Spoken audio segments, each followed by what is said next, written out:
No nos vamos a cansar de decirlo, desde aquí no solamente nuestro agradecimiento, ¿no? En fin, nuestra alma a toda esa gente que sigue luchando en primera línea a pesar de las circunstancias en las que estamos viviendo, que son esos médicos, esas enfermeras que están trabajando todos los días y que tienen que llevarse a los muertos todos los días y ponerlos en una pila, y tienen que lidiar con los enfermos todos los días y tienen que lidiar con las posibilidades de enfermarse también.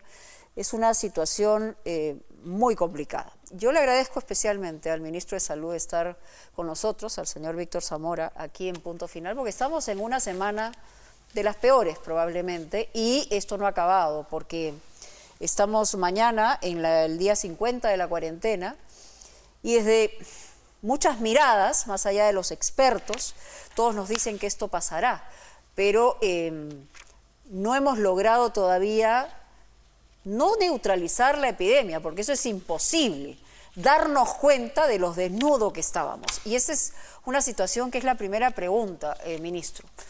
Usted, me imagino que tenía idea de cómo estaba el sistema de salud, pero a la hora de asumir hace más de un mes, usted vino a la semana siguiente aquí y tenía obviamente otro rostro, otra esperanza, estaba menos pálido que el día de hoy, porque claro, el tamaño de la ineficiencia y del sistema y la precariedad es mucho más grande de lo que hubiéramos imaginado. Bueno, ciertamente si me nota más pálido no es por miedo en absoluto. No lo decía por eso, lo decía por cansancio. Por cansancio. Es que la carrera no termina acá. Vamos a seguir corriendo por todo el país, en cada uno de los servicios, cumpliendo nuestro rol, tratando de asistir a nuestros colegas que están dando la batalla durísima de esta semana. Mermadísimos también, con muertes incluso. Hoy se han muerto 2 médicos más en Iquitos. Ciertamente yo quiero hacer llegar mis condolencias a los familiares, no solamente de los colegas médicos que han fallecido el día de ayer en Iquitos, sino de otros colegas, enfermeras, técnicos que también han fallecido en la región y en distintas partes del país. ¿Cuántos médicos y enfermeras en todos los miembros del centro de salud han fallecido hasta este momento? Nosotros tenemos en la contabilidad 3 profesionales fallecidos, víctimas del coronavirus, igual número de enfermeras, un poco más de técnicos sanitarios, son alrededor de 7, que han fallecido con el diagnóstico positivo, ¿no? de coronavirus. La contabilidad del diagnóstico de positivos tiene que ver justamente con que hayan dado positivos, o sea, si no, no estarían contabilizados entre los muertos. Correcto.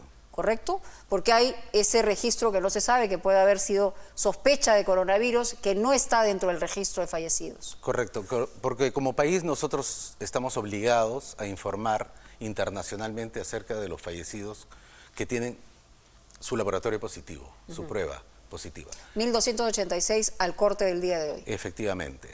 A eso hay que sumarle, ¿no?, los sospechosos de COVID, de los cuales nunca podremos diferenciar exactamente cuáles fueron COVID positivos, porque no tuvieron la prueba de laboratorio, o porque en estos momentos ya, inclusive si tuviésemos una técnica retrospectiva, ya no lo podríamos hacer porque ciertamente hay un grupo importante que ya fue cremado y no podríamos identificar la causa de la muerte. Lo que dicen algunos es que en el número de muertos del año pasado al número de muertos de este año hay como 2.000 más.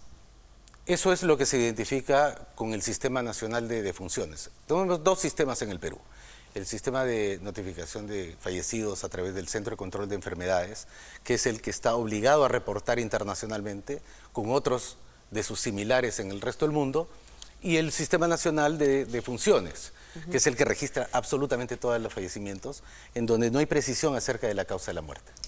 ¿Usted considera que ha tenido el resultado esperado esta cuarentena, que tiene todavía una semana más y que empezaría a flexibilizarse ya a través de algunos sectores que deben comenzar a reactivarse en términos económicos? Es más, tiene que pasar incluso por la venia del Ministerio de Salud para ver los protocolos en ese sentido. Pero usted está satisfecho con lo que inicialmente habían previsto durante esta cuarentena, o eso todavía dista de ser una realidad. Bueno, nosotros podemos estar ciertamente, no sé si la palabra es satisfechos.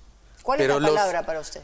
Que las medidas que tomamos como gobierno y las medidas que asumimos como sociedad nos han permitido salvar vidas, muchísimas vidas.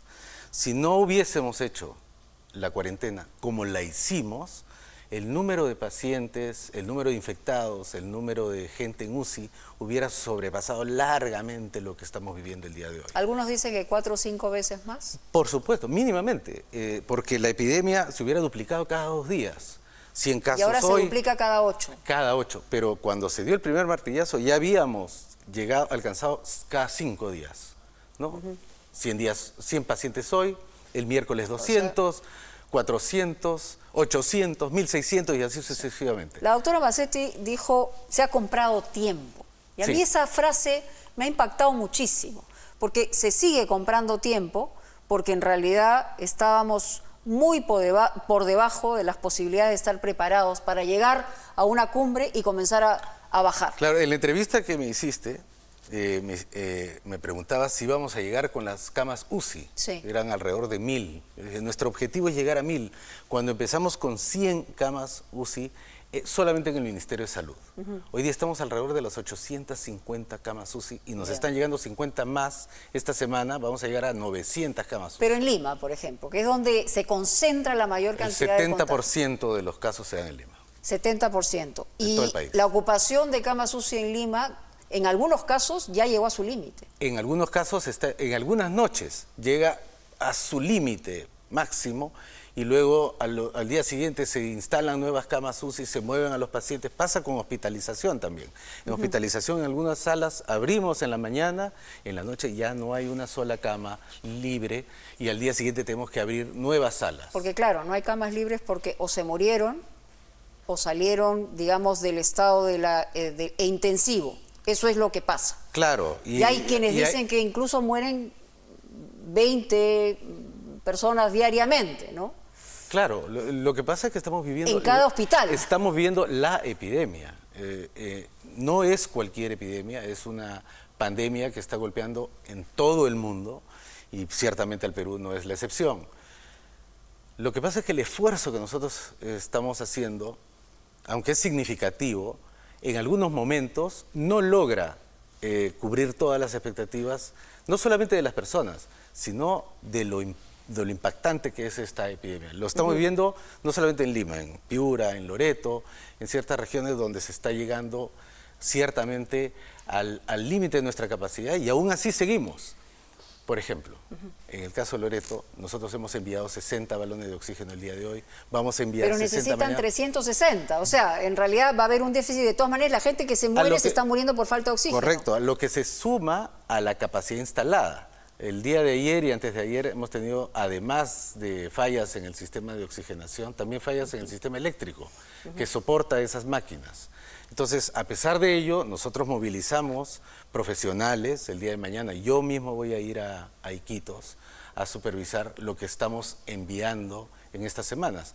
La Seguridad Social ha construido un hospital de 120 camas para ampliar su capacidad instalada. Está llevando recursos humanos, ha llevado como 70 personas, nosotros hemos llevado como 50 más. Pero claro, el hecho de pensar, me imagino que ustedes están trabajando sobre la marcha, pero el hecho es pensar y sentir que la gente se muere porque no hay un balón de oxígeno, la verdad la sensación es de escalofríos, porque podría ser una persona de su familia, una persona de mi familia, cualquier familia que nos está viendo. O sea, sin oxígeno, ni siquiera ahora es un ventilador mecánico, que es mucho más complicado y sofisticado, es oxígeno. Ciertamente, y así lo sentimos. Siento los mismos escalofríos que tú, pero esos escalofríos no nos paralizan. Tenemos que seguir respondiendo hasta el límite de nuestras capacidades. Pero ¿están respondiendo en la medida de la necesidad o no? ¿O hay algo que pudieron haber hecho mejor en estos 50 días? No, lo hemos hecho prácticamente todo en el sentido de multiplicar por 8 la capacidad instalada que teníamos hace 50 días, como tú lo señalas. Nosotros hemos hecho un esfuerzo significativo por ampliar la capacidad instalada que tenemos. El mayor recurso no es la cama, el mayor recurso es el ser humano, el trabajador de salud, ¿no? Y en eso también estamos trabajando de movilizar gente incluso muy joven a todo el país para que apoye a nuestros colegas que trabajan en Loreto, en Lambayeque, y como lo estamos haciendo ahora. Por ejemplo, dice que en el 2 de mayo, aquí en Lima, se está trabajando al 25%, digamos, de la capacidad en cuanto a médicos y enfermeras, porque el resto o ha sido enviado a su casa porque tiene más de 60 años o porque tiene un problema preexistente que no puede afrontar esto. O sea, ¿cómo suplir esto con médicos que se requieren, así como en el 2 de mayo, en todos los demás hospitales? Bueno, hemos tenido una merma por las razones que tú señalas y tampoco podíamos sacrificar a nuestros profesionales frente a un riesgo. Entonces, nosotros hemos estado contratando gente que pueda reemplazarlos a ellos. No solamente contratando, sino dando facilidades administrativas.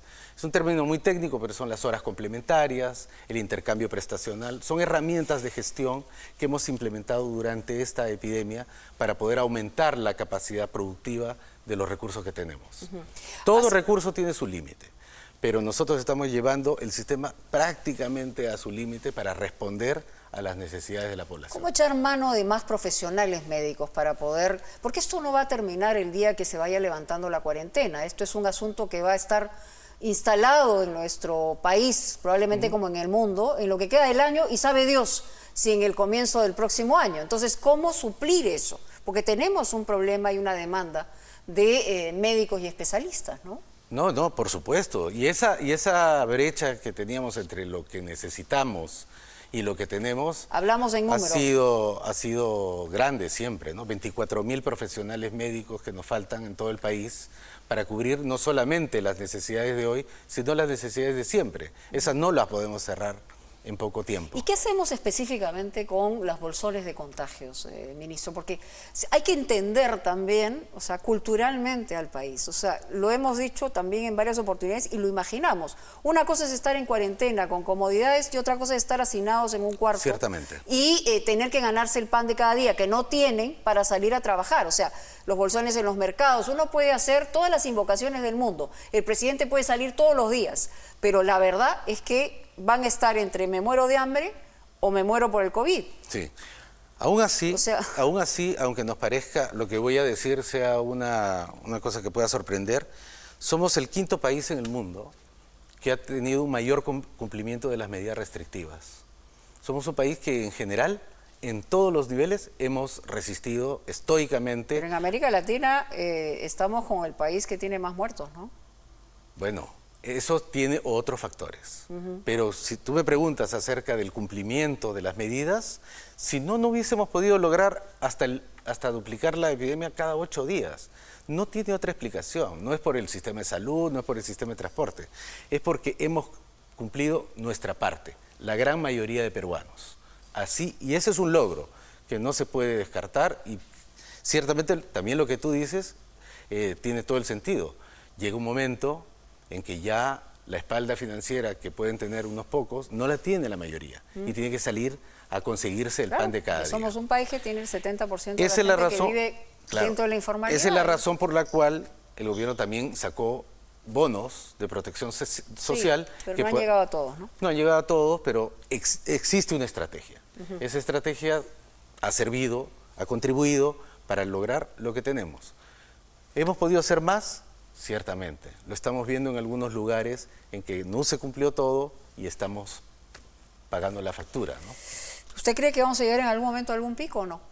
Bueno, los picos en el Perú van a ser diferenciados. Hoy día ¿O son olas permanentes, digamos, que tienen sus picos? Como tú puedes ver en el mapa, bueno, no lo podemos ver ahora, pero te lo puedo describir, en el norte del país ciertamente estamos muy arriba en la ola, pero sí muy arriba, ¿no? En el sur del país, al contrario, en el sur del país recién estamos empezando a señalar algunos casos. En Lima se ha movido de los barrios mesocráticos hacia los cerros, ¿no? Y ahí se ha ahora nosotros estamos teniendo un fenómeno que se agrega, o varios, digamos, pero uno de los más importantes es la movilización de las personas que retornan a sus hogares, y ahí es que suman los registrados 160.000, pero pueden ser muchísimos más los que están cambiando la dinámica de la epidemia. Ministro, como siempre, muchísimas gracias por estar con nosotros en No, gracias a ti. Yo quiero agradecer la confianza, de toda la prensa en nosotros. Somos Aunque ya le reclaman y le demandan en la calle, ¿no? No, pero la prensa, porque nuestro trabajo es informar. Pero es ya, natural, es natural, es natural. La gente ya exige, tiene sobre sus hombros, digamos, pero por supuesto, lo que viene pasando. Es natural y yo estoy siempre dispuesto a rendir cuentas acerca de lo que hacemos y siempre dispuesto a recibir las sugerencias, las propuestas. De hecho, siempre lo hemos hecho y seguimos haciéndolo. Gracias, ministro. Gracias, muy amable. Muchas gracias por estar con nosotros.